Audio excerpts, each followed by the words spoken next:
HistoryNet and Mr. Brass are interviewing Bill Ludlow tonight. How are you, sir? Good. How are you? Not bad. Am I getting feedback there? I've seen you around. I remember History actually showed me one of your videos. I believe it was going against Kent Hoban. It was pretty good. I think you really did a number on him on that one. Thanks. Yeah, that was back in July of 2017. So yeah, it was right when Kent started debating again. He hadn't really debated much up until that point. He'd been out of prison for a couple of years, but he did a couple, I think, just minor debates. Then he debated King Crocoduck right before he debated me too on the Steve McRae's channel, the Great Debate Community channel. Yeah. All right, so tell us all about yourself, your backstory, your beliefs, etc. Me? Well, okay. I'm 56 years old. I live in Arizona, originally from Michigan. I've been atheist, pretty much been an atheist all my life. Was in retail for about 25 years, started my own company about 12 years ago. Pretty much work part-time now, and I devote some of my time to volunteering at our local museum. I teach human origins. Most of the time, it's children that come in on field trips during the week from public schools, or it can be private, charter schools too, and do a lot of special events with them. I'm an active member of the Southwest Paleontological Society, go on a lot of field digs and things like that around here. Also do some of my own independent research. And one of the things I discovered here in Arizona, it was about 5 years ago now, discovered a bunch of 270 million year old pre-dinosaur reptile tracks up on the Mogollon Rim, about 100 miles from where I live. That was, it turned out, I found just a few tracks originally. Went to our local museum here and talked with the people I knew there, and they were like, well, they're pretty common. And this guy over here in New Mexico is like the national authority. Go talk to him on those, So they weren't that interested. They just didn't think it was much of a big deal. Well, as of this last fall, I'm up to 94 sets of tracks, totaling probably close to 1,000 tracks total. 2 different types that haven't been found in the Coconino sandstone before. And we got a paper coming out real soon within the next 2 months. Gave a presentation on it at the regional meeting of the Geological Society of America in Flagstaff last year. And so it turned out to be a fairly decent find, one of the largest concentrated track sites in the Southwest. And but we depend a lot on water levels. It's around a reservoir, so we can't always have access to the tracks. Some years they're underwater, and other years, like last year, was a historical low, and so we were able to really find a lot more. It's climate change. Yeah, a lot of it here is just drought, regional drought, and then combined with which reservoir they decide to pull the water from for the cities around there that year.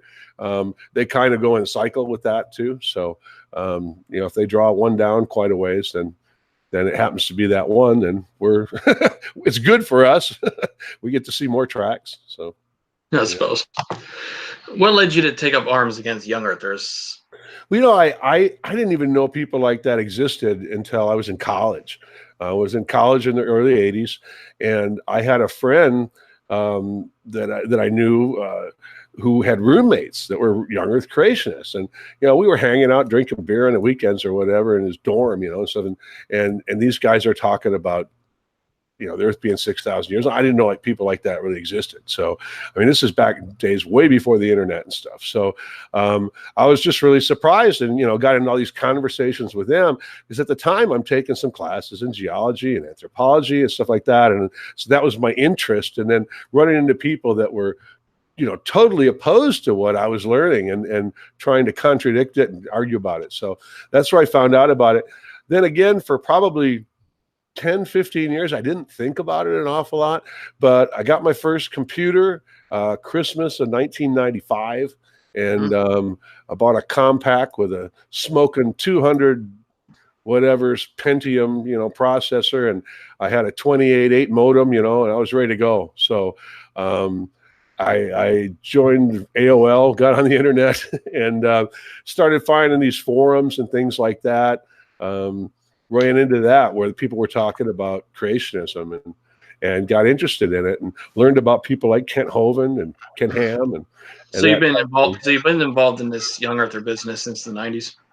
Yeah, really, since towards the late '90s, about 20 years, you know. So, but I mean, not, I wouldn't say overly involved in it. I mean, I didn't really spend that much time um, doing that much with it until the last 3 or 4 years, you know, as far as like myself, other than some minor discussions. I wasn't making any videos, doing any debates, you know, until the last 3 or 4 years. So, And Comrade Dimitri decided to join us, our once in a while co-host. oh, Привет, привет. I'm the Russian bot. No, just hi. how you doing? Good, good. So, what is it that you do exactly? Well, I just kind of went over that. I mean, you know, as far as what I do, I mean, um, I I own an entertainment company. I book bands for some local bars. I have karaoke shows, open mic nights, stuff like that. But I work myself about 15 hours a week, and I Okay. devote the rest of my time to paleontology and volunteering at the museum. So, Comrade, you got a little background noise. I do. Shit. Yeah. Yeah. So that's actually pretty interesting that you've been around in these debates for so long. I mean, I imagine like what's one of the most commonly used arguments that you hear young Earth creationists bring up all the time? well, you know, it's changed a little over the years, but not much. You know, there's a lot of the stereotypical "you were there." We still see that, or were you there? I'm sorry. You still see that pretty much every day, almost all the time, at least in the Facebook groups and that. Um, you know, things get popular. Of course, dinosaur soft tissue is a popular thing now. Wasn't until the last, you know, the last 10 years or so. Still got a little noise, Comrade. Wait, really? Yeah.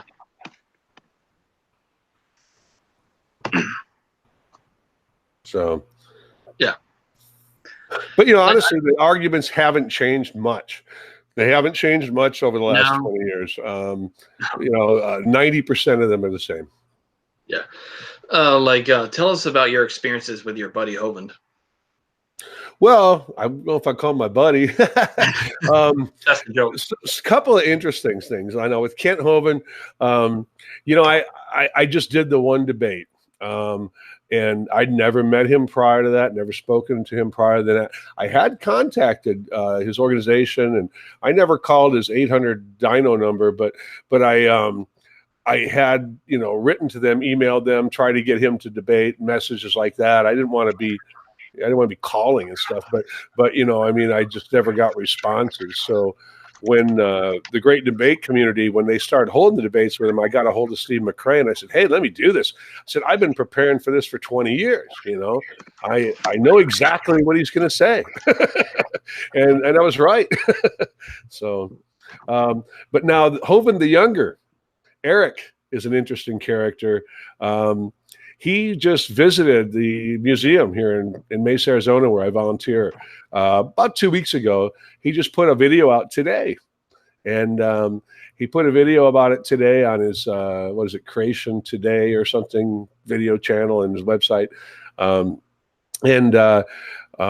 Mehta, the friendly atheist, put out an article on it on his blog there.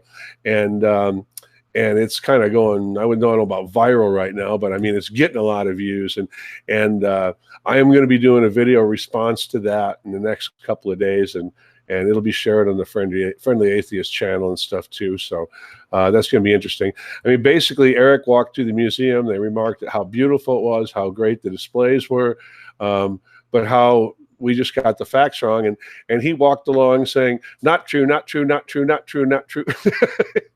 And you know, it's pretty funny, you know. I mean, so that's pretty much like, isn't that what atheists pretty much do when they go to Ken Ham's museum? yeah, you know, The difference is I can't say that his displays are authentic. I mean, no, I mean, in fact, the dinosaurs don't look like real dinosaurs. A lot of them, the kinds of animals that they are portraying don't look like any real historical or animal that we know of. They're not based on real fossils. They're based on what they think a kind looks like. A half horse, half zebra, or a canine kind or something like that. Because animal classifications totally existed in the Bible days. Right. So, I can't say that even the displays are based on reality. So it's a little different. Yeah. Well, too much reality hurts Ken Ham's brain. Yeah. Jeez. So tell me about you guys now. If you don't mind, if I ask you some questions, I mean, what I'm interested in is, were any of you raised as young Earth creationists? Nope. No. Okay. No, my family didn't really care about it, and I briefly entertained the idea back in 2012, and then 6 months later, I found out it was total bullshit again. Okay. So when you say your family didn't care about it, they didn't care about Christianity, or they didn't care about creation, the young Earth part of it? They didn't care about young Earth. Or my old man's a deist. Okay. Gotcha. Same here, pretty much with me. Is my family was very nominally Christian. Like, they'll say they're Christian, but they really just don't do really anything that you would expect a Christian to do. Like, they drink, they do everything. So, they could be Catholic then, right? Well, yeah, pretty much then. But my Catholic grandmother would go to the bar after church service and have crabs and beer.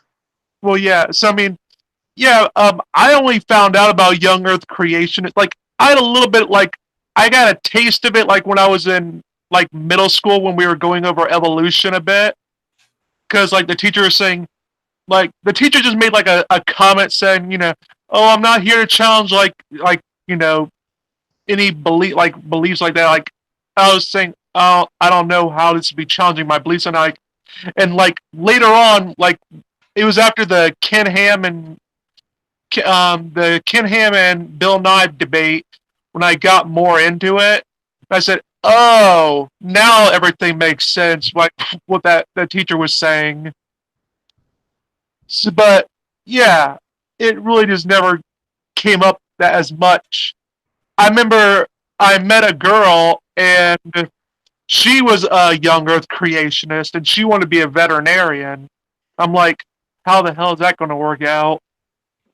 And for me, I grew up as an evangelical, but I had a Buddhist girlfriend in high school, and she introduced me to a lot of Buddhist religion and culture and philosophy.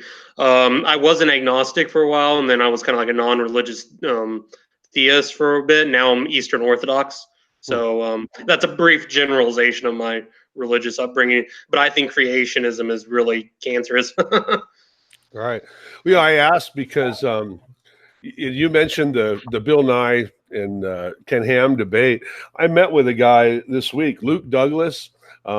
He's the executive director of the Phoenix Humanist Organization here. Humanist Society of Greater Phoenix is what they're called.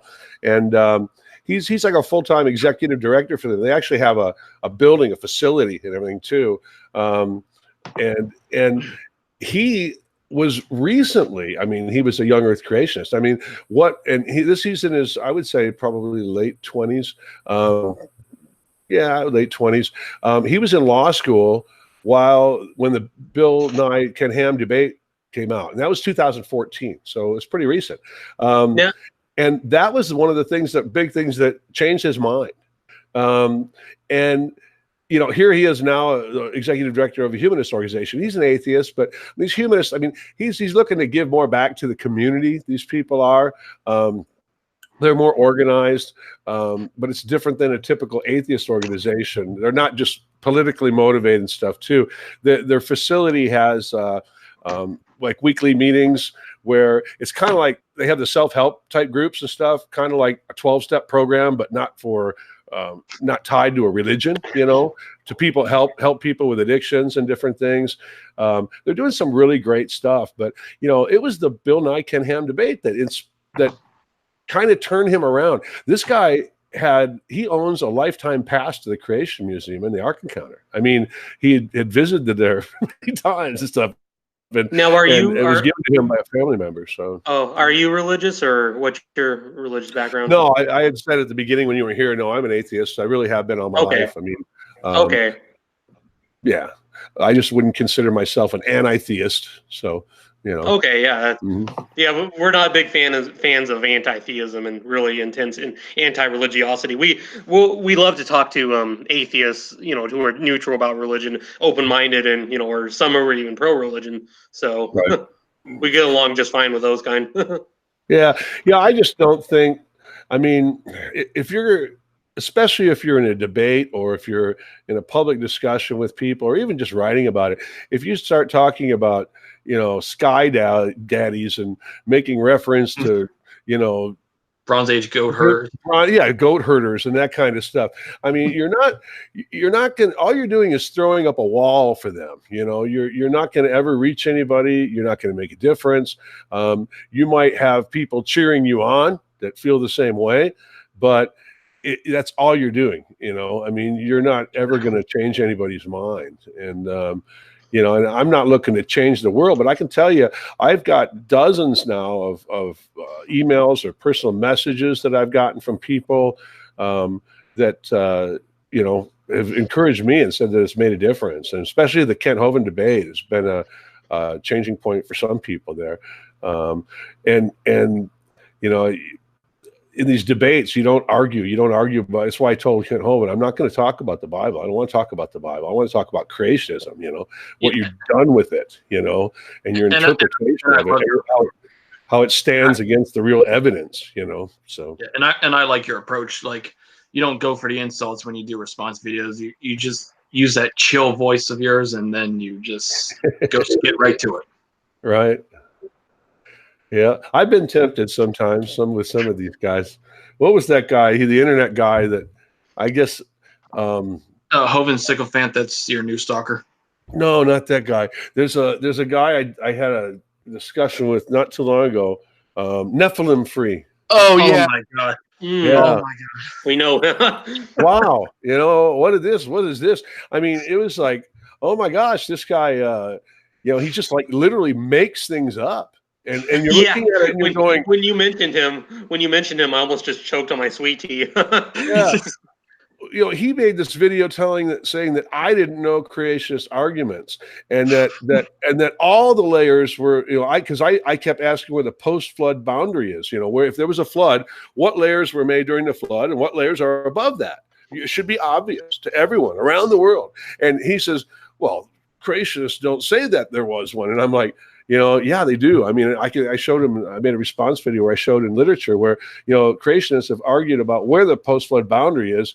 They can't agree on it themselves. Anywhere from basically the end of the Cretaceous, 65 million years ago, which we could say 65 million years ago, to the Ice Age, somewhere in between there. Well, he's saying even the layers above that were flood. He said all the layers are. And it's like, you don't know the creationist arguments, buddy. But I mean, he was rude, and he was, he just was somebody I'll never, once is enough. Yeah, I remember what was funny is I was on Modern Day Debate one time, and we were just having like a little hangout. It was like me. It was supposed to be like me, James, and it was Nephilim Free, and it was I can't remember his other name. He's another creationist, a young Earth creationist. Standing for truth. Yes, that's him. Oh, and the thing is like I actually didn't know Nephilim Free or Standing for Truth before then. So I remember, like in the chat I was having with like Suris, Jackson, and the Hall and the rest, it was just funny because we got into evolution, and I just like was saying how it doesn't really bother me, and then you get like Standing for Truth and Nephilim Free. They make the entire rest of the conversation about evolution and creationism and arguing from the Bible. And I'm like, I feel bad that I signed up for this because I didn't know these people beforehand. Well, Standing for Truth knows the creationist arguments, but he comes across to me as somebody that has never really studied any of this. I mean, not from a non-creationist perspective. He's memorized the creationist arguments, but he really has never looked at biology, evolution, geology, any of those topics himself. He just repeats the heretic Hovind verbatim. Exactly. Yeah. And he's made some videos about me where he's taken things that I've done. I've pretty much ignored it because I didn't want to, keep going back and forth because it doesn't do any good with somebody like that. I mean, it's not productive. So, well, it was just so funny. Like one time, it was literally this: is like he actually got on a Christian YouTuber named Inspiring Philosophy because he did a video on Genesis and he had to do a response because IP is a old Earth creationist, evolutionist, theistic evolutionist, also evolutionist. Sorry, and so he went on there, and so he did this response video, and basically like it was funny because one of the first things that came out of his mouth was, "Oh, well, you're using other cultures to understand the Bible." I'm like, yes, that's what scholars do. That's sort of like saying, "Oh, how dare you use the Declaration of Independence to for other writings that the founders did prior to that." It's like, yeah, you do that. That's how the Magna Carta, which was an English document, influenced the Constitution. Yeah. I noticed you also take fault with older creationists' approach to human origins. Yeah, the Hugh Ross camp. Right. Yeah, I'm glad you brought that up. Basically the difference is young Earth creationists believe that, let's say Neanderthals are no different than us. I mean, that they are that they're descended from Adam and Eve, but they're also descended from Noah, I would say. Young Earth creationists, for the most part, think that Neanderthals are no different than a modern human being. Same species or kind. Yeah, that's the old misconception that the stereotypical caveman was based on the Neanderthals.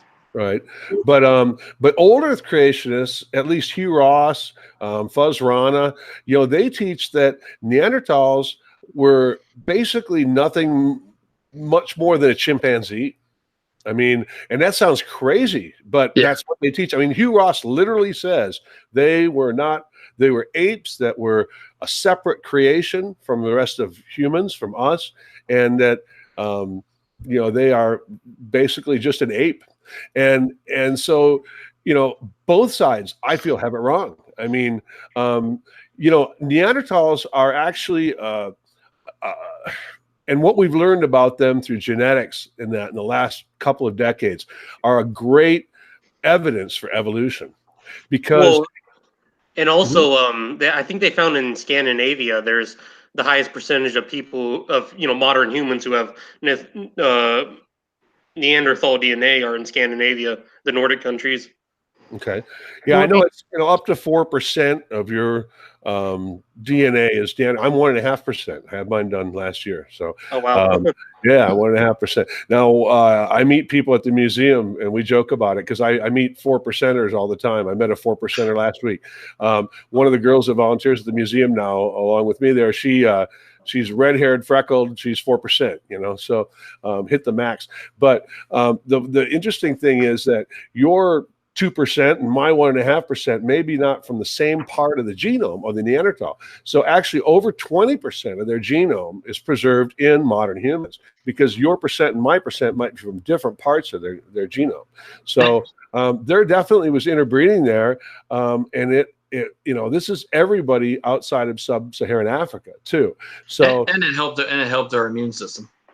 Yes, yeah. There's specific instances where things like the resistance to a certain plague, let's say, where it killed off 2/3 of the population in Europe, or part of the Black Plague and the it was the Neanderthal contribution to the genome that helped the people that survive. So that helps weed out the people that didn't have as much Neanderthal in them too. So it's interesting. But what I was saying about how it's evidence for evolution is, if we were to predict, now it takes about 1 million years, is what scientists will say, for two species to diverge and become completely separate, what we would consider 100% separate species. Yeah. Okay, 1 million years. So what we're saying, and what we see with the fossil and genetic evidence with the Neanderthals, is that we diverged around 700,000 years ago. Okay, now there was some interbreeding still going on 500,000 years or 600,000 years after that. So 100,000, 150,000 years ago. So we still maintain some gene flow between the two, to where, again, we're not completely separate species. But it also shows that we don't ever see, or we haven't found yet, where we have influenced the Neanderthal genome. We only see where they have influenced our genome. So the most recent Neanderthal genomes that were completed, that are, say, 37 to 45,000 years old, don't show evidence of modern human genes influencing them. Only the other way around. I thought it was 360,000 years ago that humans and Neanderthals diverged from Homo erectus, or it was about twice Heidelbergensis. that. Yeah, it was about double that, really. I mean, we do have DNA from Heidelbergensis, Denisovan split there, Neanderthal, right in that area, a little over 400,000 years ago. It's the whole oldest human DNA we have. We only have part of it, but I mean, what we have that shows that they were diverged by then. But I mean, the current estimate is around 700,000 years ago. Some are saying now it might be pushed back closer to 800,000 years ago. But what my point is that if we expected 1 million years for total speciation, we would still expect, with some interbreeding going on, for there to be some gene flow between the two a few 100,000 years ago, like we see. If it were freely interbreeding, then we would expect to see the gene flow going in both directions, from us to them, from them to us. We haven't seen that. We haven't seen the evidence for that yet. We see that in our direction, which can happen through hybridization. And I've often used the example of a lion and a tiger can make a liger, but two ligers can't breed and have children, not viable offspring. But let's say a liger could mate back with a female tiger. And then that way you've transferred genes from a lion to a tiger, but not the other way back around, because that's just genetically the way it works out. That's kind of what we're seeing with Neanderthals. Now, if they had survived and maintained separate for the most part for another 200,000 or 300,000 years, I think we would have been a completely different species. But what we're seeing is evolution. We're seeing the divergence. We're seeing that, if we split 700,000 years ago, we're seeing exactly what we would expect at 100,000, 200,000 years ago, with the instances of interbreeding, but not completely free interbreeding between the two. So to me, it's evidence for evolution. It's kind of like the one drop rule in America. Are you familiar with that? I'm not sure. No. Basically, the one drop rule. This was like during the period of like the antebellum South and slavery. The one drop rule stated that if a white person interbred with a black person, their offspring would be technically black, and therefore were subjected to the racist laws. And so what you see as a result, the legacy of this of these racial laws in early America are that you see a large percentage of the black population in the United States are mixed, mulattoes, but you don't see a whole lot of whites who are mixed with blacks. And I'm a historian, so I like to compare different periods. And the emergence of modern humans is they usually say it's 200,000 years ago. Yeah, and again, anatomically modern humans 200,000 years ago. There are some people that are saying 320,000 years ago for Homo sapiens, with the fossils found in Morocco.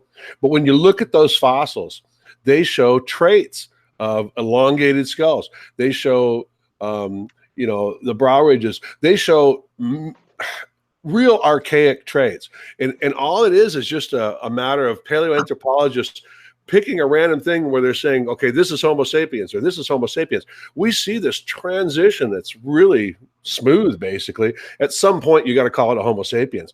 Now, because we've discovered newer fossils and they're dated at 315,000, but I mean, they show traits of earlier species combined with more modern traits. So given the new data we have, when would you place the emergence of anatomically modern humans?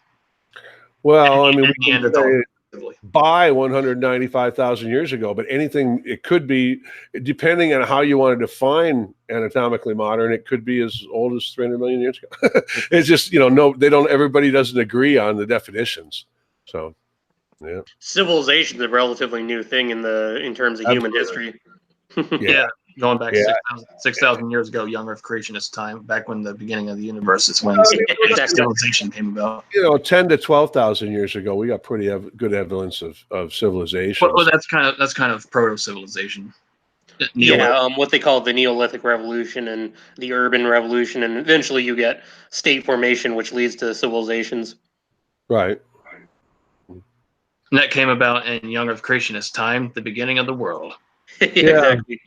Well, the world can't be any older than the oldest tree, right? Especially that video. So, it's like, you don't look at things alive today and determine that because the oldest one is 6,000 years old, that's how old the Earth is. It doesn't work that way. Yeah, but back on Hugh Ross and Fozell Rana, I admire what they do as astronomers, cosmologists, but when they talk about human origins, you got to take that with a pinch of salt. They also said one time that Neanderthals didn't wear clothes. I'm like, where'd you get that idea? Oh yeah, I mean, Hugh Ross will say that their tools were no more than what a chimp uses.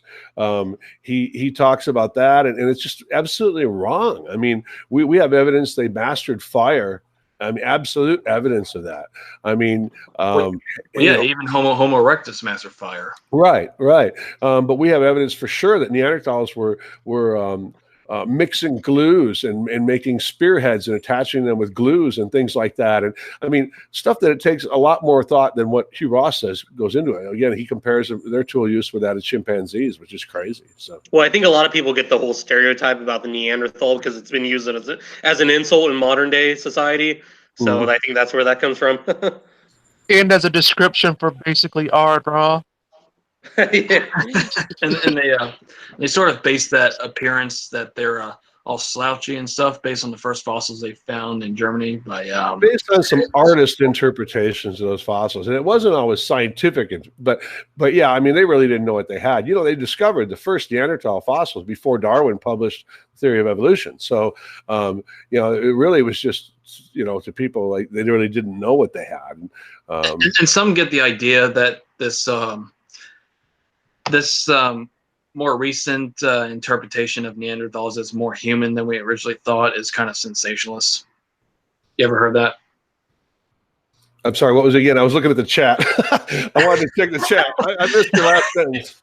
You ever come across people who say that the more recent conclusions that Neanderthals were more human than originally thought is kind of sensationalist? I don't know. I think people are accepting that, we were wrong, I think some people push it extreme to the opposite, and say they were no different than modern humans. Now, what you got to look at is modern humans, at 37,000 years ago and older, all right, then I would say, yeah, they weren't that much different. We don't see evidence of art. I mean, we see some scratchings or something with Neanderthals. We see some real primitive stuff that could be attributed to Neanderthals. We see jewelry that might be an eagle talon or a shell with a hole drilled in it. Okay, it's pretty basic stuff. But if you look at what we see with modern humans at that same time, we don't see much different either. The big cognitive revolution that we see with modern humans 50,000 years ago. Right, but it really started to happen at 35,000 years ago, where we start seeing evidences of figurines and the earth goddess type things and evidences of religion and that. So if you want to say that Neanderthals weren't much different than modern humans at the time they lived, I'll agree. They weren't much different. If you want to say they weren't much different than modern humans today, no, I wouldn't agree with that. So, yeah. So who knows what we'll find in the years to come when it comes to this kind of research? Maybe we'll find some kind of Neanderthal civilization. That would be cool, but yeah, probably not too likely.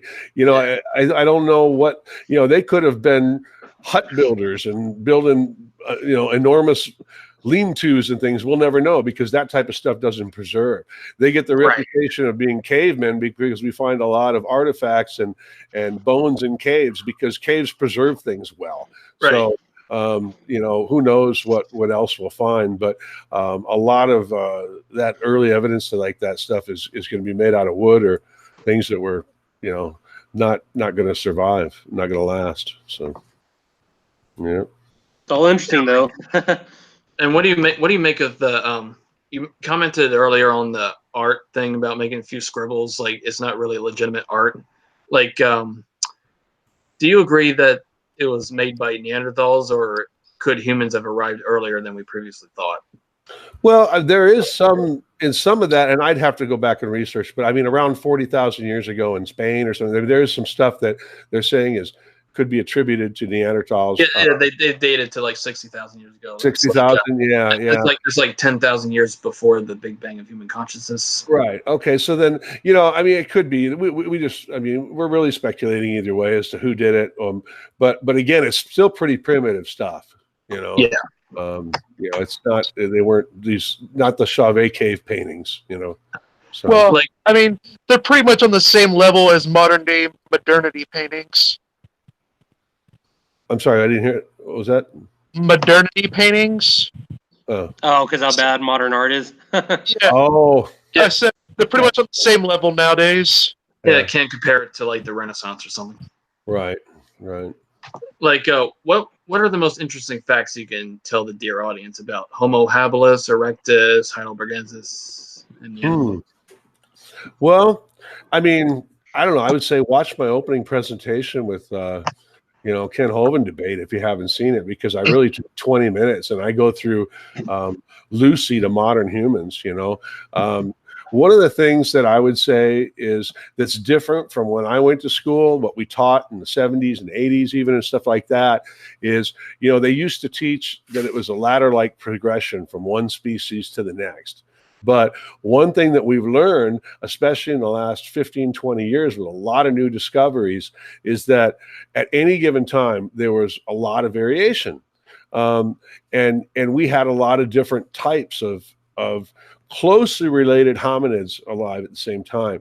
You know, between 200,000 and 300,000 years ago, as recent as that, you have Homo naledi. You still have Homo heidelbergensis. You still have Homo erectus. You have Homo floresiensis. You have Homo rhodesiensis. You have, now some of these people there's lumpers and splitters. You know, some of them will split Homo erectus and you know, into two different species, Asian and African. Some won't. But I mean, we had at least 7 different distinct body plans, types, or whatever of humans that were enough to where most people would consider them species living at the same time between 200 and 300,000 years ago. And that's pretty recent. You know, we didn't know that 30 years ago. Again, we thought it was one species to the next. And there's never any clear transition of, you know, this species to the next, because you're, even like I said, with the earliest Homo sapiens at 300,000 years ago, they show traits of both. And you know, to me, in my mind, those are all transitional. They're all transitional fossils or transitional species, because they clearly show traits of both. There's a new interesting find where they found this young Littlefoot in Africa, South Africa, and some people are assigning it to Australopithecus africanus, and now others are trying to put in a new species. And where we see with Africanus still had the longer arms compared to legs, shorter legs, this one shows shorter arms, longer legs, closer to a human, and yet it dates, you know, over 2.5 million years old. So it actually shows a more anatomically human almost than some of the specimens of Homo habilis that came later. So again, there was just a lot of variation around that time.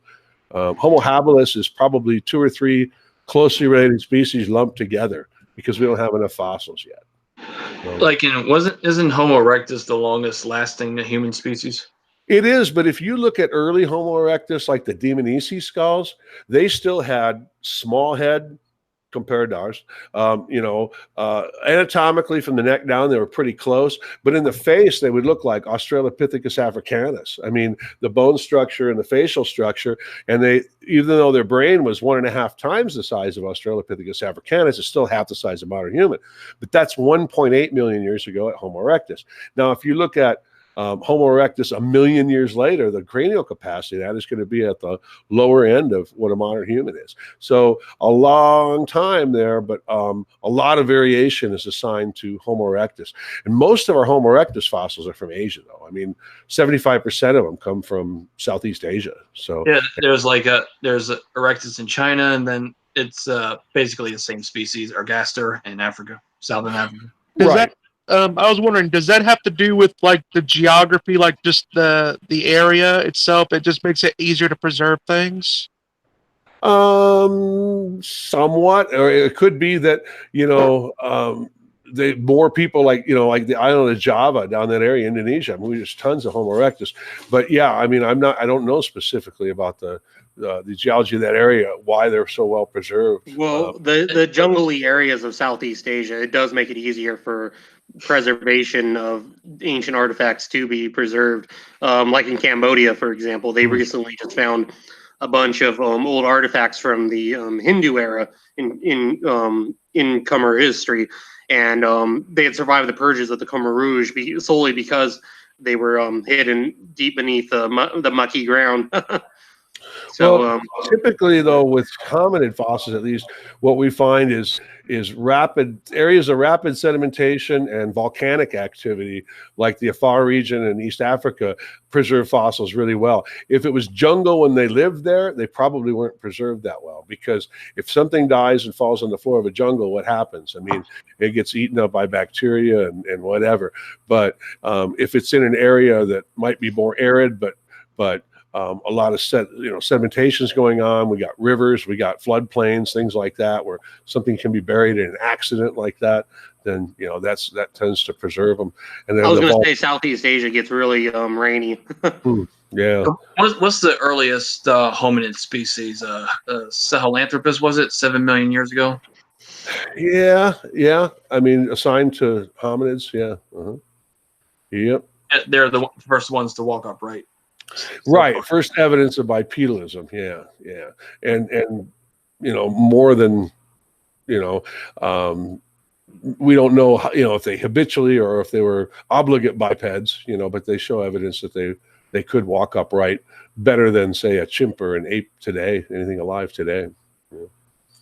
And that goes back 7 million years. So we've got an almost unbroken chain. I know we're right around 5.5 million years. There's kind of a little gap there, but, picking back up into 4 millions with Ardipithecus and everything. And then the first step in human evolution was during Lucy's time. Australopithecus started experimenting with tools from like bone and stone, stuff like that, and it got more sophisticated when Homo habilis came to the scene, like 2 million years ago. Yeah, I mean, we see evidence of tool use 2.5 to 3 million years ago, right in that area. But it is more of broken rocks than, then we see the Oldowan style, where at least we see the same shapes and sizes being kind of repeated over again, and it looks like something was done with a purpose in mind. I mean, somebody sat down to make a tool this shape. We start to see that, and then. It was about 1.5 to 1.75 million years ago with Homo erectus that we start to see the hand axe and other, more defined tools. Yeah, fire by 1 million years ago, probably. How can we tell when fire was when they stopped grabbing fire from nature, like thunderstorms, and started making it from scratch?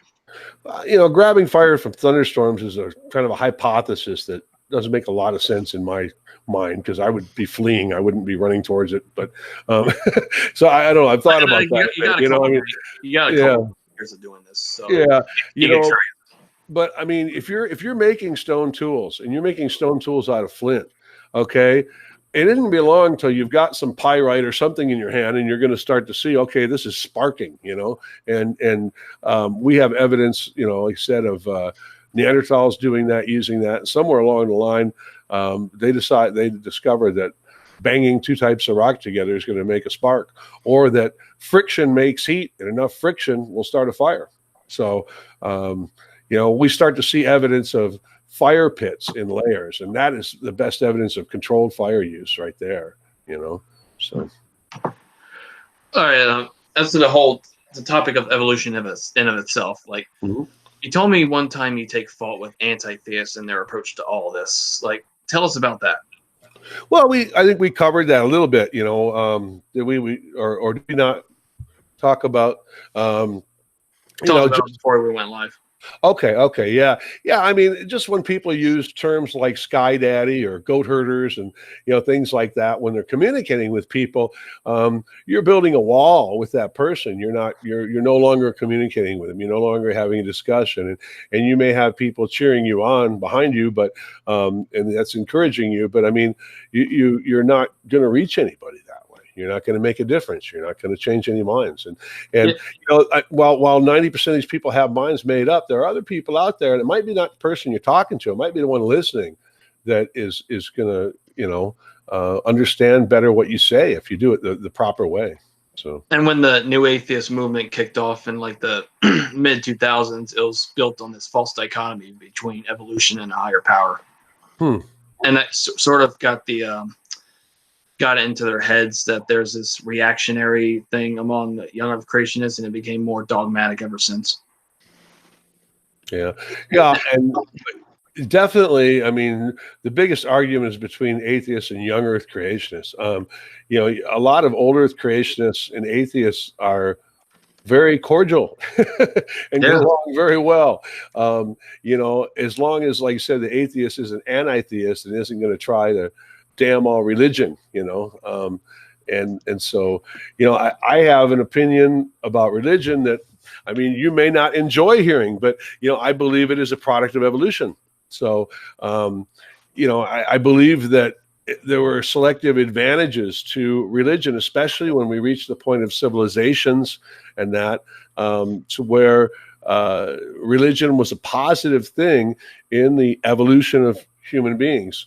You know what? I agree 100%. That's what I think too. Religion was largely evolutionary with the state, as it were, or state formation and civilizations. And we can look at many different subsistence level tribes where you typically get like the basic model of religion, in that you have the temporal who is the chieftain or whatever, and then you have like the spiritual head who is like the mystic the mystic goes into trance and whatnot, or the shaman or whatever. Yeah. And we see that even like all the way up to like 1789, we see the different monarchs throughout the old world. Like in Europe, you have the kings who are intertwined with the Catholic Church or the Protestant Church or whatever. And the same thing in Islam, you see the caliphs are intertwined with the mullahs or whatever. You catch my drift, or? I don't know what's funny is that I've now known some anti-theists are moving from saying that the Catholic Church believed that the anti-theists used to say all the time that the Catholic Church believed that the Earth was flat in the Middle Ages. That's a 100% BS. Yeah, that's not true, but I know they're sort of transitioning from that to saying that Muslims back then believed that the Earth was flat, and I'm like, Muslims have known the Earth isn't flat since almost right after Muhammad. It's like they preserved the works of the ancient Greeks, who already proved the Earth was round, like a few centuries before Jesus. Yeah, so I mean, it's sort of stupid, that they think that. I mean, I always find they take the most uncharitable view that you can take, and then just increase it 2 times that. Well, not to mention from the time of Muhammad all the way up to about the 11th century, the Islamic world was the center. It was the perfect breeding ground for science, because it was in the middle of the old world. The golden age of it. Yeah. So they could have access to Chinese technologies in the Far East, and they could have access to old Greek works that they had access from the Byzantine Empire. So, well, I mean, it's still a breeding ground. Yeah, exactly. That's what I'm saying. Yeah, but anyway, a lot of these pro-evolution channels by non-believers are a lot of the time filled with commenters that don't necessarily make theists feel welcome. It's really unfortunate that the loudest among believers have to be the ones that make us look bad. Yeah, there's a lot of bad information comes out on both sides. That's for sure. Yeah. Like, do you agree that a better solution to educate young earthers is to work with theistic evolutionists such as Biologos, Sentinel Apologetics, Inspiring Philosophy, Wayne Fillmore, and guys like them, and to speak out against both extremes who keep pushing this narrative that evolution and God are incompatible? Yeah, I mean, if you're combating young Earth creationism, yes, yeah. I mean, you want to cooperate with others that have the same goal as you do, and if their goal is if you're an atheist and they're Christian, but they're anti-young Earth creationists because they believe that it's ruining young minds, then yes, I mean, by all means, reach out to those people and see what you can do to help each other. Like, sometimes I feel... I think what's good about it. I think what's good about like atheists working with old Earth evolutionist Christians is that I believe the Christians can contribute because they share a same sort of story with the young Earth creationists. Like that, like they have a bit more in common with the young Earthers than the atheists and the young Earther are going to come into it. So that might help, like, sort of be a branch, like, in order to get a young Earther to think about it more, because it's one thing to say, like, an atheist that's coming up to them and saying that they're wrong and everything, to say, well, they're just godless heathens, I don't need to listen to them. But if they have other Christians coming up to them and telling them, and say, oh, maybe I need to think about this. So I think it's good to have, like, the information coming from both sides on there. Mm-hmm. And sometimes I feel like a lot of ideological atheists are overly fascinated with evolution for the wrong reasons. Now, what was that? Say that again. I said sometimes I feel a lot of ideological atheists are overly fascinated with evolution for the wrong reasons. Yeah. I don't. The atheists that I know that aren't involved with the evolution creation debate type thing, and that, I mean, I don't think they really think about it all that much. I don't think evolution is any kind of religion or anything like some people say it is, because most atheists don't really care. I mean, they're going on doing atheist things, but leading normal lives, but I don't know. I don't know. Some people definitely have. I remember it was funny because, like, I remember Atheist Republic. It's a one I'm a frequent one on, and they actually made the same mistake in regards to evolution that a lot of young Earth creationists make, where they conflated evolution with abiogenesis. And I'm really? They actually did that, and I actually got one of my atheist friends on Twitter, Jackson. Jackson, you know him, right? Oh yeah. Yeah, I actually got him to say, "Hey, it looks like even atheists can get this stuff wrong too," and he just said, "Yep." Jackson is going to be. I'm interviewing Jackson, or we're doing a show together Tuesday night on my channel. It's my first live show, whatever. I've got Paul Entz, Apologia, Tony Reed, and then Jackson Wheat. So the four of us are going to do a little show together there. So Apologia has replaced Thunderfoot in terms of relevance. Yeah. Well, is Thunderfoot even making anything anymore? He mainly moved away from the atheist stuff for a while and is concentrating on battling SJWs and stuff like that. He doesn't do that anymore, really. He mostly just does science videos, like where he talks about space science or whatever. And going after Elon Musk for some strange reason. Yeah. It's like, I don't know, for some he has a weird hate boner for Elon Musk.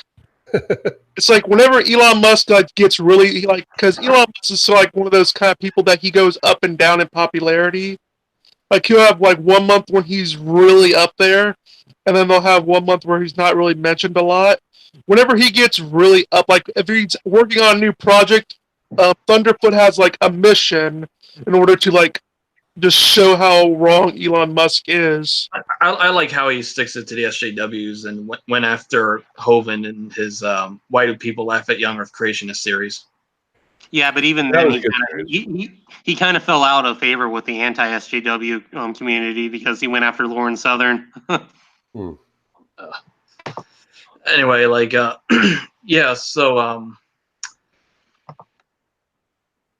sure, I lost my train of thought. Go ahead. So, what's the story behind your channel URL? What was My it? channel? Yeah. Yeah, I upload response videos to correcting anti-theist propaganda, and also videos like educating people on biblical historical context and stuff like that. But what's the URL that you chose? Wasn't it? HistoryNet. Is that what it is? Okay. Yeah, the channel name. It's a parody of ScienceNet. Not the name, but the URL. I was looking at that. Let me see if I can find it. Oh no. Okay. Oh, never mind. Yeah. Oh, here, user Paradise City. Yeah, that's my ex's email that I usurped. Oh, okay, never mind. Well, we won't email her. It'll go to me anyway. But. Okay, I saw that. I thought maybe he's a big Guns N' Roses fan or something. I don't know. Sweet child of mine. Oh God. All right. But anyway, back for the. Also, the anti-theists get the idea that the church was always young Earth creationists throughout its history, but that's just not true because, like for like hundreds of years, like even thousands, they've had this idea that there's the book of the scriptures, the Bible, and then there's the book of nature, which can be revealed through natural philosophy, aka science. And if one ended up contradicting the other, that would mean their interpretation is wrong, and they would like try to resolve that. Like there's this one guy during the Middle Ages, during the 12th century Renaissance, named William Conscious.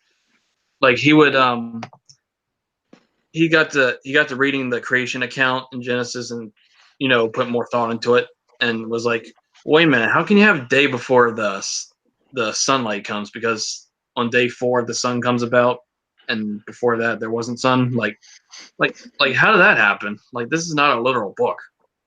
So they had yeah. Another fun thing that people weirdly always like. This is another fun question. Like, how can you measure a day without the sun?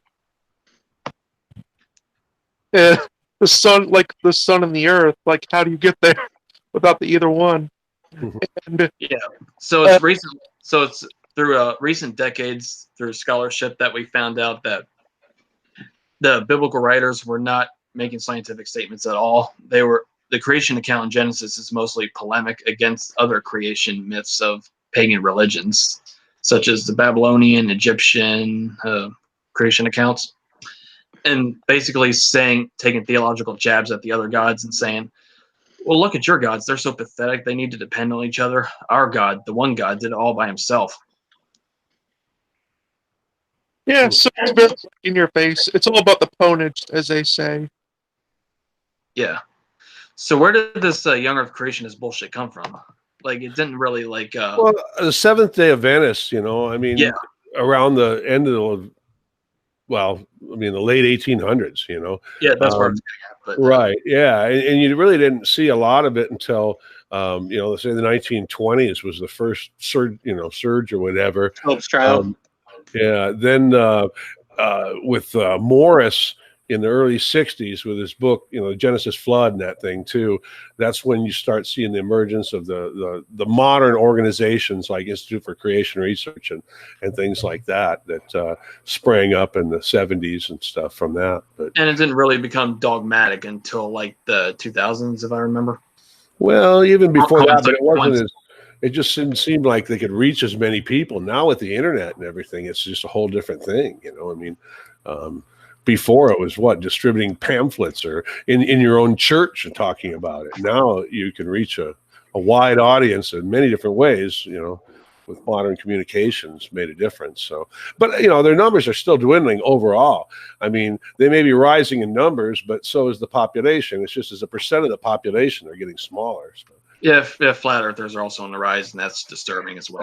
That just doesn't even make sense to me. And the only person I personally know who's a flat earther has always been into conspiracy theories and things like that. It's just somebody that kind of always has been on the edge of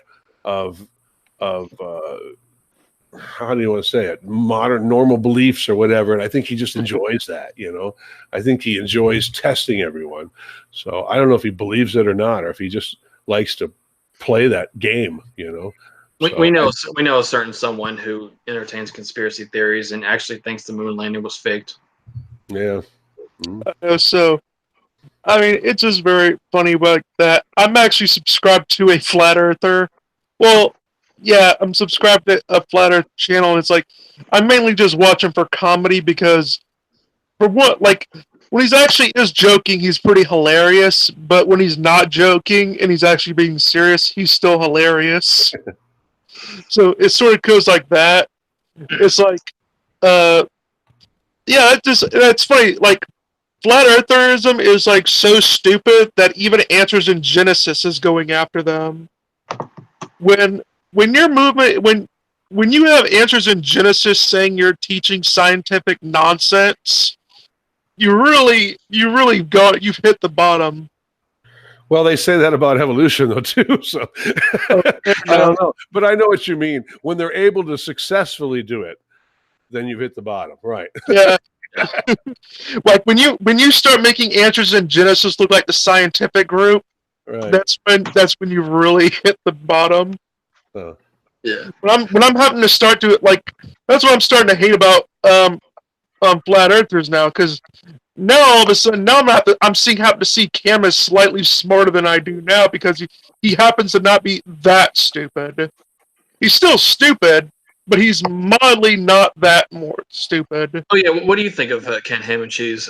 Do you think he's he's really this ignorant and stubborn in his dogmatic heresy, or is he trying to sell you something? Me? Yeah.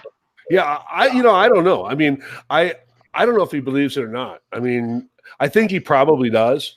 But I mean, he's actually a good salesman. He's a good businessman. He went to the right part of the country at the right time, and he was chased out of Australia in the late 80s. Right. He started his own business there. Guys like Eric Hovind, I sincerely doubted that Eric Hovind, and I still do, really believes what he's saying most of the time. I think he inherited the business from his father for reasons, and I think that Eric was all act in the beginning, and whether he believes it now, I'm not so sure. But he just was repeating, what his father said and stuff. It's just like these guys that are faith healers. Do they actually believe they're healing people? I mean, I don't know. I kind of wonder about that. That's not how prayer works, but yeah.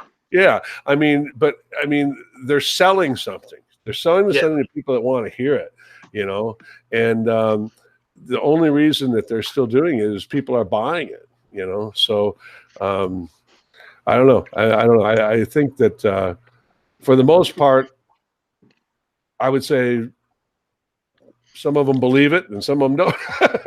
I just find it hard to believe that they actually fall for it themselves. Even the people that buy it believe it. The people that are selling it probably don't. Which is y'all got any more questions before I read the live chat? No, I'm pretty good. Comrade? Oh, I'm pretty good. I love commenting on these kind of things. All right, let's see. While you're getting ready to read them, I want to just do a shout out to a Facebook group. It's the one that's called, believe it or not, Kent Hovind, the man, the ministry, and the message. I joined that group, I don't know, probably 6 months before I debated Kent Hovind. And one of the reasons I joined it, or one of the reasons I got active in it, because I was going to debate Kent Hovind. I wanted to, so I wanted to hear all the arguments and kind of argue against, some of it and stuff. And it's just a very well administered group. And actually now the main admin is a former Young Earth creationist. He used to be a big Kent Hovind fan.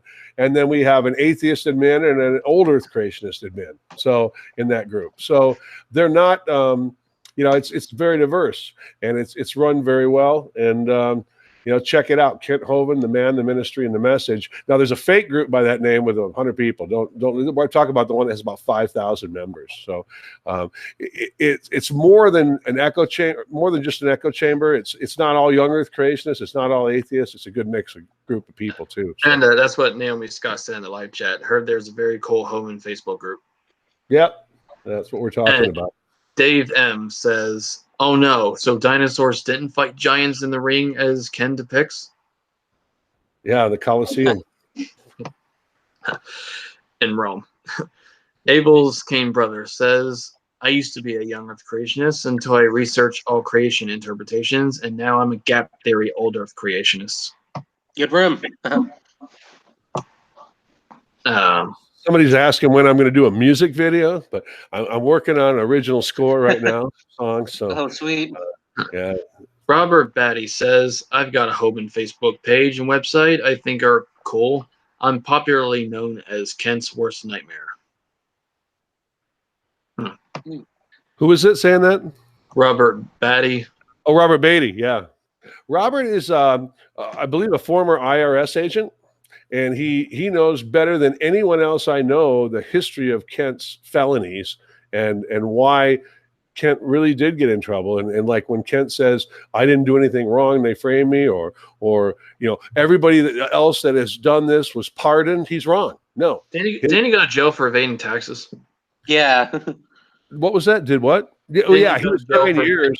Well, it wasn't really tax evasion. There was structuring, but it was more than just structuring. Kent only mentions the structuring. He doesn't mention the other things, which Robert would be much more qualified than me to explain. But, there was also non-reporting of employee things and stuff that went along with it. So Kent had, 50-something counts of felonies. And, I mean. Basically tax fraud. Overall, yeah. He also says, "Maybe Bill will give me a shout out." And Naomi and Scott replies, "Just for once, please don't start ranting about tax. We're trying to enjoy the sweet sound of Bill." All right. I'm blushing. Abel's Kane brother says, "A problem I see is..." Yeah, the 4th of July just passed. We don't need to talk about taxes. Yeah. Abel's King brother says, "A problem I see is how most people who reject young Earth creationism accept evolution. It's like it's either young Earth creationism or evolution." Correct. Yeah. And you don't have that problem with theistic evolutionists or your old Earth creationists. I mean, mostly. And that's why we can unite against young Earth creationists. Yeah.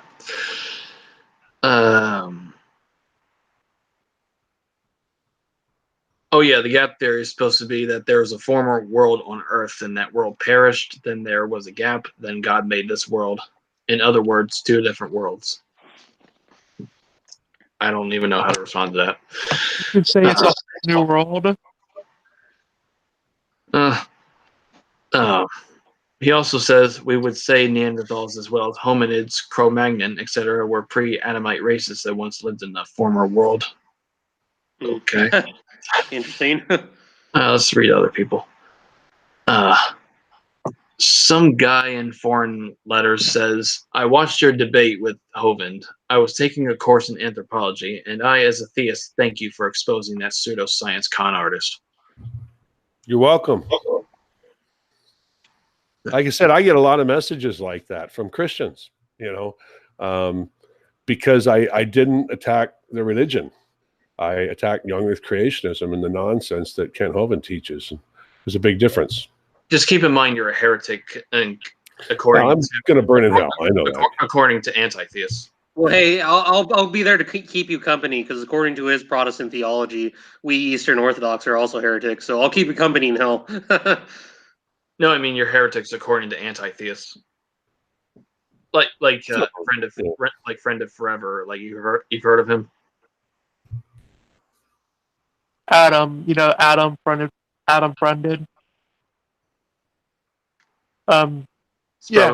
Probably late reading the live chat. Wait, I was thinking, didn't he have a little argument with Armin Nababi? No, that was Apostate Prophet. Oh yeah, that's right. He's an ex-Muslim who's also sympathetic to religion, not sympathetic to Christianity in particular. But all right, let's do this.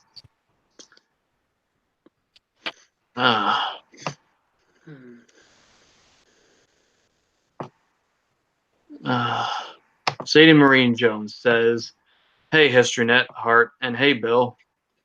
Hey, Sadie.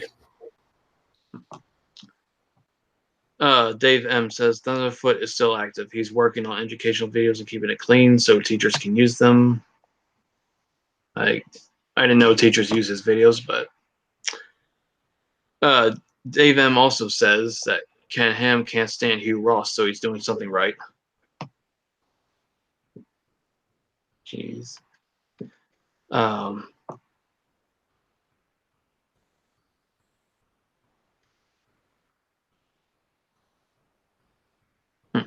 Naomi Scott says, "Question for Bill. Who's the coolest kid?" Out of this group? I have no idea. I don't know what you mean. We're all special. Also, is there anyone he wouldn't debate? Who, me? Yeah, I guess. Oh, well, I Nephilim free again, and not because he did such a good job. Yeah, I'm trying, and a lot of people have asked me and encouraged me to debate Kent Hovind again. But you know what? I right now I don't have that goal. I mean, I've been trying to get his son Eric to debate. Eric is working on a movie, on the Grand Canyon. You know how he did the big Genesis movie, the 3D thing? He's trying to do something similar on the Grand Canyon now, and from a young Earth perspective. And he's teaming up with a guy named Russ Miller, who's out of Flagstaff, who does these tours of the Grand Canyon for young Earth creationists, guided tours on the rim, but also rafting tours. And I'm teaming up with Ken Wolgamuth, who's one of the authors and editors of Grand Canyon, A Monument to an Ancient Earth, the book that it came out. And it was written by mostly Christians, but people all with a geology background. And it refutes all the creationist arguments, young Earth creationist arguments about the Grand Canyon and the formation of that Noah's flood. And great book. And anyway, I'm trying to team up with Ken. He's already agreed to do it. We just can't, get Eric trying to get Eric and Russ Miller together and do it live on stage if possible, but if not, on the internet. So yeah, Noah's flood was also a literary device. It's not scientific, right? And it tells a great story. Well, it tells a story. I mean, it puts fear in people's hearts is what they want to do, but it talks about the how people sin and God is going to wipe them out or whatever. But I mean, there's things you can learn from that as a Christian or whatever without taking it literally. That's for sure. So yeah, when it was intended. Another guy with the foreign letters says, question to Bill. Have you ever thought of writing a book debunking young Earth creationism with anthropological research? Yeah, I have a bit. Right now I'm working on some videos and stuff, but it's possible. I know Aaron Ra has written a book on some stuff. If I do it, I want it to be different. I'm not sure. I guess my actual research I'm doing right now is more along the lines of paleontology than anthropology, even though paleoanthropology is my main interest. I live in Arizona. We don't study paleoanthropology in Arizona in the field. There are no human origins type, 2 million-year-old apes out here. So I don't know. I mean, it's a good question, but it's something I'll look into. Now, if you haven't seen my website lately, creationsciencefiction.com, it has been overhauled. I mean, I spent a couple weeks working on it. It features documentaries, lectures, debates. I have right now, I think 50 links, alphabetized, that take you to either an article or a short video by myself, Tony Reed, Apologia, others, Jackson Wheat, where I'm picking specifically short, concise videos that get to the point of what it is you're looking for. I mean, if you want to look up ocean salinity as an argument against an old Earth, and bam, you can go right to it. It's all alphabetized. Right, I said 50 topics right now, and within the next 2 to 3 weeks, I'll have about 100 topics. So you're going to be able to, like, Talk Origins used to be a resource for people, but it's more like a list thing. It's not a, I mean, it's not easy to negotiate or anything like that. This is modern. It's easy to negotiate. You can go right there, alphabetical, boom, go right to it. And it's modern research and input too. It's not 20, 30 years old. So Naomi Scott also says, I am picturing you with Ray Comfort and a banana. That's another fuckwit. I'm going to kill you, Naomi. Well, you know. I mean, that'd be a funny debate. You versus Ray Comfort. Yeah, I was tempted to do that. I mean, I have relatives in California, but you never know when he's going to show up at the beach there and start doing the street preaching. But I'd love to run into him one of these times. You see, the thing is, when debating Hovind and Comfort, is that they're sycophantic followers, which it's like Dillahunty and Aaron Ross followers. They're just going to cheer them on, and it's literally no matter what you say, what their opponent says. I mean, I was say is like you put like in a debate, you're going to have like people that uncritically accept what you say and what your opponent says off the bat. What you should be going for is not to convince like someone that's already had their mind convinced already, but try to go for the people that maybe they're on the fence. They don't know one way or the other. And you can just sort of be the voice that gets them to either to go to your side. Mm-hmm. That's kind of the purpose of debating, I think. Yeah, it's not to convince the person you're debating, it's to convince the audience who come in good faith. Yeah, I think that's a great point. You need to realize that going into it. And no one's ever going to change Kent Hovind's mind. But if you can effectively combat his style and his presentation, then you might be. I'm actually going to be on Steve McRae's channel tomorrow morning. I don't know exactly what time it's going to be at. Probably around noon or 1 Eastern Standard Time, where we're going to critique some of the recent Kent Hovind debates. So, because honestly, I mean, there's ways of doing things well, and there's ways of not doing it. And if you're going to go into it unprepared, and you're going to go into it and smirk and mock, then don't go into it. You know, I mean, in the eyes of 90% of people, he's going to win, whether you had the right information or not. If you're not prepared, I don't know why you let Hovind on his channel all that more than once. Yeah, he's friends with Hugh Ross, though. He considers him competent. Yeah. Guy with the foreign letters says, one more question: is there a paleoanthropological evidence for the Yeti?